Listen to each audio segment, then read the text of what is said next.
सोचिए, आप 1500 पाउंड के गुस्से वाले जानवर पर बैठे हैं, फरकती मांसपेशियों और गुस्से से भरा, जिसका लक्ष्य आपको नष्ट करना है। जैसे ही शूट गेट चरमराता हुआ खुलता है, आपकी दुनिया बस आप और आपके नीचे मौजूद सांड तक सीमित रह जाती है। उसकी हर उग्र उछाल आपके शरीर को कठोर जमीन से दे मारने की धमकी देती है। आप मजबूती से पकड़े रहते हैं, क्योंकि आपकी रगों में एड्रेनलिन दौड़ रहा होता है। पीछे झुकिए, जोर से एड़ लगाइए, उसे मरोड़ने और घूमने पर मजबूर करिए, लेकिन अपनी सीट पर टिके रहिए। 8 सेकंड बाद बजर की आवाज किसी मीठे गीत जैसी लगती है। ऐसा लगता है जैसे टांगों के बीच इस बारूद के ढेर पर सवार रहना अनंत काल जैसा है। कुछ लातें अब भी आपको गिराने की कोशिश करती हैं, जब तक आप विजयी होकर उतर नहीं जाते। आप जमीन पर उतरते हैं और पैर पटकते सांड के रास्ते से हट जाते हैं। जैसे ही स्कोर बोर्ड पर आपके मेहनत से कमाए गए अंक चमकते हैं, खुशी से दिल भर जाता है। यह गौरव की प्रतियोगिता है, जो टाइटेनियम जैसी मजबूती और फौलादी हौसले पर बनी है। दुनिया भर के बुल राइडर्स के लिए इसमें 19 वर्षीय सेथ साल्टो भी हैं। ये बस जीना ही है। कठिन प्रशिक्षण, दर्दनाक चोटें, गंदगी और मैल, काउबॉयज की दोस्ती। 2023 के एक किस्मत बदलने वाले दिन तक, जब भीड़ की तालियां दहशत भरी खामोश सांसों में बदल गईं।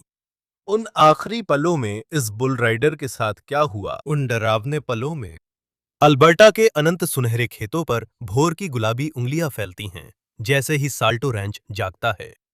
19 साल के सेठ के लिए आज का शनिवार खास है। फार्म पर महीनों की लगातार तैयारी के बाद Indian national finals rodeo qualifier event का दिन आ पहुंचा है। सेठ की अपनी धरती पर आखिरी सवारी। दिसंबर में लास वेगस INFR चैंपियनशिप खिताब जीतने निकलने से पहले सेठ ने गर्व से अपनी फर्स्ट नेशन विरासत अपनाई, एर्मिनेस्किन क्री नेशन के सदस्य के रूप में, जो मास्कवाचिस अल्बर्टा से हैं।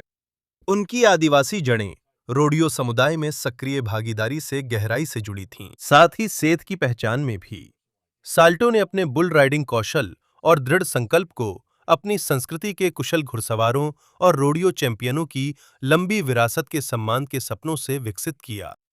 वो सबसे प्रसिद्ध आदिवासी बुल राइडिंग प्रतिभाओं में से एक बनना चाहते थे।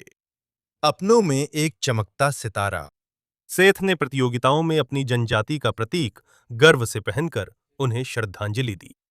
इस दिन की सटीक घटनाएं, सेठ की अंतिम सवारी तक, केवल वही लोग जानते हैं जो हर पल उसके साथ थे। लेकिन इस बहादुर किशोर काउबॉय सेठ की जो जानकारी मुझे मिली, आगे जो बताया जा रहा है, वे संभवतः वही घटनाएं हैं जो उस अंतिम सवारी तक हुई थीं। बस कुछ हफ्तों बाद उस चमचमाती चैंपियनशिप ट्रॉफी बक्कल को जीतने की कल्पना कपड़े पहनते वक्त सेठ की धड़कनें तेज कर देती है। कमरे में उसके पसंदीदा कंट्री गाने बज रहे हैं और सेठ खुद को सबसे उग्र सांडों की पीठ पर मजबूती से टिके हुए देखता है। कुछ मिलीसेकंड में लिए फैसले ही चैंपियनों और हारने वालों में फर्क करते हैं। हजारों घंटों की ट्रेनिंग और चोटों से जूझने के बाद ये सपना और साफ आकार लेता है। मीलों तक रोडियो सर्किट में अकेले घूमते हुए, एक सामान्य किशोर जैसी सामाजिक जिंदगी छोड़ते हुए, सिर्फ एक ही चीज मायने रखती है, रोडियो में अमर होने की पुकार है। और सेथ आज इसे निडरता से सामना करने का संकल्प लेता है। उसकी लगन उसके दादा मार्सेल को प्रेरित करती है, जो जल्दी आकर राइडिंग की रणनीति पर नजर डालते हैं। सेठ और मार्सेल का रिश्ता गहरा था, इसलिए सेठ उन्हें डैड बुलाता था। मार्सेल जानते हैं कि सेठ को खतरनाक सांड चुनना पसंद है, ताकि खचाखच भरी दर्शक दीर्घा में बैठे दर्शकों को रोमांचित कर सके। वो सेठ को सुझाव देते हैं कि आज आसान ड्रॉ ही लें, क्योंकि लास वेगस सामने है। सेठ मुस्कुराकर वादा करते हैं कि वह सिर्फ अच्छे और बेहतरीन खतरनाक सांड ही चुनेंगे। मार्सेल ने बचपन से ही सेठ को बुल राइडिंग से दूर रखकर रस्सीबाजी जैसे सुरक्षित रोडियो खेल की ओर प्रेरित किया, लेकिन वे उसके पोते के दिल में बुल राइडिंग की जगह नहीं ले सके।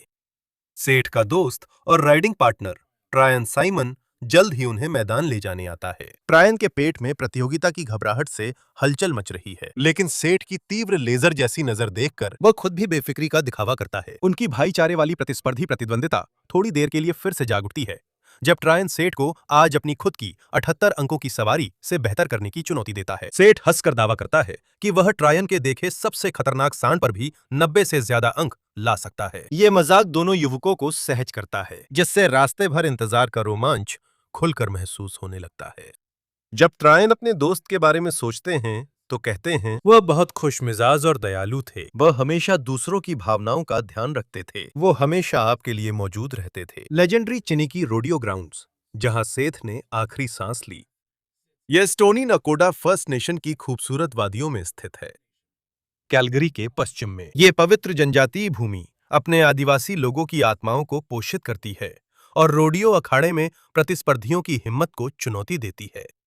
पूरब में कालातीत से उठते चिनिकी पर्वत की छाया तले सांड छोड़ने वाले पुराने बाड़े और एक अकेली दर्शक दीर्घा फैली है। यहाँ पीढ़ियों से लोग अल्बर्टा फ्रंटियर के सबसे जंगली जानवरों पर अपनी जान जोखिम में डालते हैं। धरती पर किंवदंतियां करते हुए वे खुद भी इसकी कहानी बन जाते हैं। देर सुबह छाया चिनिकी एरिना पर छा जाती है।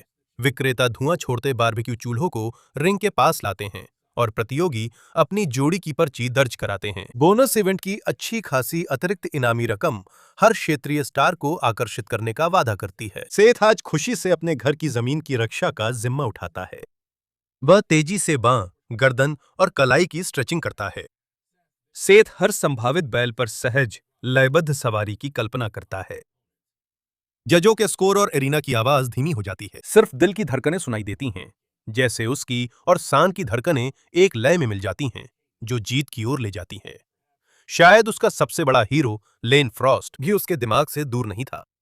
छोटे सेठ साल्टो ने जब पहली बार मशहूर काउबॉय लेन फ्रॉस्ट को सवारी करते देखा, तो उसे लगा कि तकदीर उसे पुकार रही है। फ्रॉस्ट की साहसी शैली और बड़े मौकों पर बेखौफ उतरने वाले उसके अंदाज ने बचपन में सेठ की कल्पना को पूरी तरह से मोहित कर लिया। जब वो साल्टो परिवार के रैंच में पला बढ़ा, देर रातें फ्रॉस्ट की दंतकथाओं जैसी सवारियां और विशाल सांडों द्वारा उछाले जाने के बाद खतरों से उनके असंभव बचाव के धुंधले वीएचएस टेप्स देखते हुए बीतती थीं। सेठ के होनहार युवा सवार बनते ही लेन फ्रॉस्ट उसके आदर्श और प्रेरणा बन गए। सेठ की सवारी के सपनों की प्रेरणा फ्रॉस्ट का आदर्श वाक्य था, सवारी के लिए जियो, जीने के लिए सवारी करो। निर्भीक किशोर से ये बात गहराई से जुड़ गई। आगे बढ़ते हुए यह सेथ के दिमाग में एक व्यक्तिगत सिद्धांत के रूप में छप गया। साल्टो स्मारक प्रतिमा के दर्शन करने गया।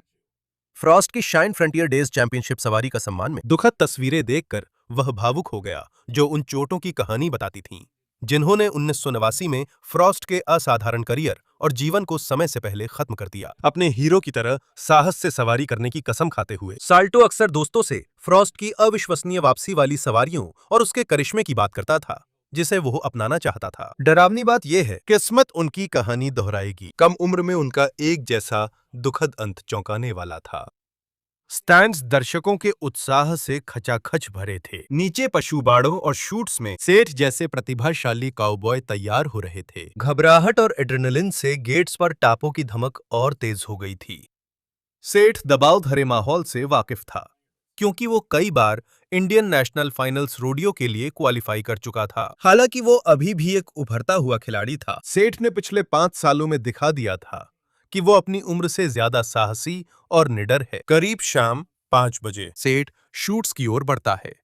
वह दिन के अंतिम बुल राइडर्स में से एक है। उसकी आंखों में तेज चमक है। वह पहले ही शूट नंबर 1 में खड़े 1700 पाउंड के काले धब्बेदार सांड पर केंद्रित है, जो तेज खुरों से जमीन कुरेद रहा है। जजिंग एरिया के सामने सेठ परिवार की ओर सिर हिलाता है, जो रिंग के पास है। वो दादा की पीठ पर जोर से थपकी देता है।